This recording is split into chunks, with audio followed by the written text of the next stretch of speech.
Hello everyone, and it seems like we're reaching near the end of our basic deck building guide. And of the last two classes left, we'll be talking about the Mage. If we look at the basic Mage, which is the Mage using basic cards, it seems to have a really high pick at 4 mana, so you've got a strong mid game, and then you transition slowly into the late game. And really, if you don't win your mid game, chances are you're gonna suffer, as you don't really have that many late game cards, but hopefully you establish yourself in the mid game with the cards you have, and hopefully your Fireball and Flame Strike will help you clear the opponent's board whenever necessary. So let's see how it goes. First card we'll have is Arcane Missiles. This can be used in a multitude of ways.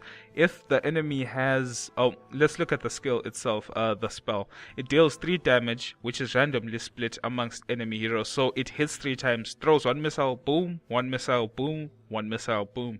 And so each of these missiles has a chance. So for example, let's just say we have they has 2 minions on the board which have 1 HP, and then there's him. The first missile will fly out and choose one of the 3 targets and hit it. Second missile will fly out and choose one of the 3 targets and hits it, and the third missile will fly out and choose one of the 3 targets and hits it. So you'd, in that sense, in that case, you'd want it to hit the minions. You'd hope at least that it hits the minions, so you can do the math and find the chances and know when to use the card. But it's really a good AoE spell card to use. Frostbolt is our second card, costs 2 mana, and it deals 3 damage to a character and freezes it. This is an excellent card, as if the opponent has played a big card, maybe let's just say Chillwind Yeti, and you have nothing to deal with it yet, you can just use your Frostbolt, deal 3 damage to him, putting him on 2 health, and then he'll be frozen for the next turn and can't attack. Swamp Ooze, like I said, is a must in every basic deck, as it's the only way you have with basic cards to deal with the opponent's weapon. If the opponent has a weapon, summon a Swamp Ooze. Swamp Ooze insta-kills the weapon, which is always good. With Mage's drop power is really important. You really need as many cards as you have in your hand, and this will pretty much sum up the next 2 cards we'll talk about. Novice Engineer is one we've been talking about, a card that's been recently nerfed but is still situationally good. I still put it in every basic deck, and pretty much it's a 1/1 minion for 2 mana, which helps you draw a card as soon as you play it. So the more cards you have, the more options you have as the Mage, which is always a good thing, especially for classes such as the Mage. Arcane Intellect will be our next card, and it's a spell which costs 3 mana, and whenever you cast it, it helps you draw 2 cards. So yeah, like I said, draw power, you need as many cards in your hand as possible. You need as many fireballs, you need as many flame strikes, and as many minions as possible on the board, so that you can clear the board and try to get board control, as mages really struggle in that department.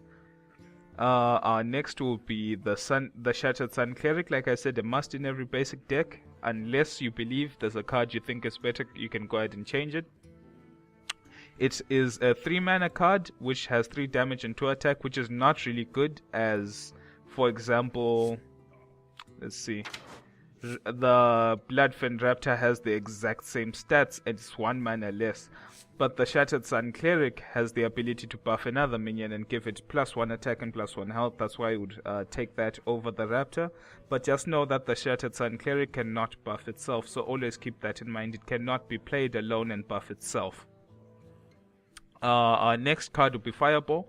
Fireball does 6 damage. That's why we have 2, so technically you could potentially do 12 damage with 8 mana. And Fireball is what you're gonna use as your finisher whenever the person gets to 12 hit points or below. You can spam 2 Fireballs and end the match. Or you could, in certain situations, if you are really desperate, you can use Fireball to clear the board of big minions that have 6 or less HP. But usually I wouldn't use that in the case of our next card, which is Polymorph. And Polymorph changes any card into a 1/1 sheep. Just transforms them straight no matter what. For example, if the opponent has a Chillwind Yeti, which is a 4/5, play Polymorph on his Chillwind Yeti, and Chillwind Yeti all of a sudden becomes a sheep with 1 attack and 1 health. So that's why I wouldn't really suggest using Fireball on someone's big minion, unless, for example, you don't have polymorph, and in that case I'll tell you get polymorph. But if you're not drawing polymorph and you really are desperate to clear that minion off the board, then you can use fireball instead, and then you polymorph something else when time comes. Chiwunjeti is self-explanatory, very good card, very good stats. It's a 4 mana cost card for 4 damage and 5 health. Enough said, I've been talking about it in the past videos. It's a really good card. I would advise you to get 2 of those if possible. Gnomish Inventor is another good card. It's 4 mana for 2 attack and 4 health, and it helps you draw a card. So it's not only is it a minion on the board for you as a mage, which helps you establish your board control, it helps you draw another card, and maybe that other card you could be drawing could be your Flame Strike. And then you can, use the Flame Strike to make some board control for when you're getting rushed down. Next card is Sanjin Shieldmaster. This will be your only taunt in this deck. That's why I'd advise you get 2 of them. They're really good cards at protecting other cards, as they have 5 hit points, which is really decent for your basic card taunt. Next card, which is really good, which is similar to Frostbolt, is Water Elemental. Now, Water Elementals are quite unique in the sense that it's 4 mana and does 3 damage and has 6 health, which I would say are good stats. And not only that, but whatever you attack is frozen by the status of freeze. And freeze is a status whereby if a character has been frozen, the next turn he cannot attack. So you could target a big minion that doesn't do a lot of damage so that it won't break your Water Elemental. Then you could freeze that minion, and in the next turn the minion cannot attack. Now this card, the Gorobasha Berserker, is what will really carry you into the late game sometimes, situationally, but is relatively good. As it's a 5 mana cost card with 2 attack and 7 hit points, which is not so great in terms of attack. But you may be wondering, what's its ability? Its ability is that whenever a minion takes damage, you gain 3 attack. Whenever this minion takes damage, similar to an Enrage, except it stacks infinitely, you gain 3 attack. And you can heal this card and its Enrage won't go away. So what you can do is you can play a Gorobasha Berserker, and each turn you can Fire Blast being your hero ability, which deals 1 damage. And then you can use Fire Blast on the Gorobasha Berserker once, for example. Then it drops to 6 health, and it's all of a sudden got 5 attacks, so it would be a 5/6. And then maybe in the next turn you can Fire Blast it again for 1 more damage, and then it becomes a 8/5. And then Fire Blast it again, it can potentially become a 11/4. And really, it can really carry you into the late game, especially if you've got a Boulder Fist Ogre on the field, which is a card that just establishes its presence with its good stats. It's got 7 health points and 6 attack. It's a card the enemy hero has to deal with or will face dire consequences, as it trades very well with most minions and deals a lot of damage. So the opponent will now have to choose, do I hex the Gorobasha Berserker, do I assassinate the Gorobasha Berserker, do I assassinate the Ogre? He now has to choose.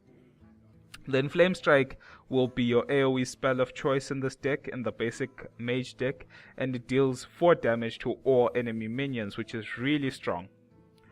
But yeah, not many minions will be able to survive the Flame Strike. If they have 4 or less HP, they'll just instantly die, and those that do survive will be left on relatively low HP. Thanks for listening, and that is generally the basic Mage. Feel free to try it out and tweak it wherever you see fit. Hope the mana curve kind of expresses what I've been talking about, saying that you really need to take control in the mid game. Otherwise, you have a chance that you might lose the late game. But it's an interesting deck. It was the first class I ever played was the Mage, so it was really nice to do so. Thanks for listening. See you in the next video.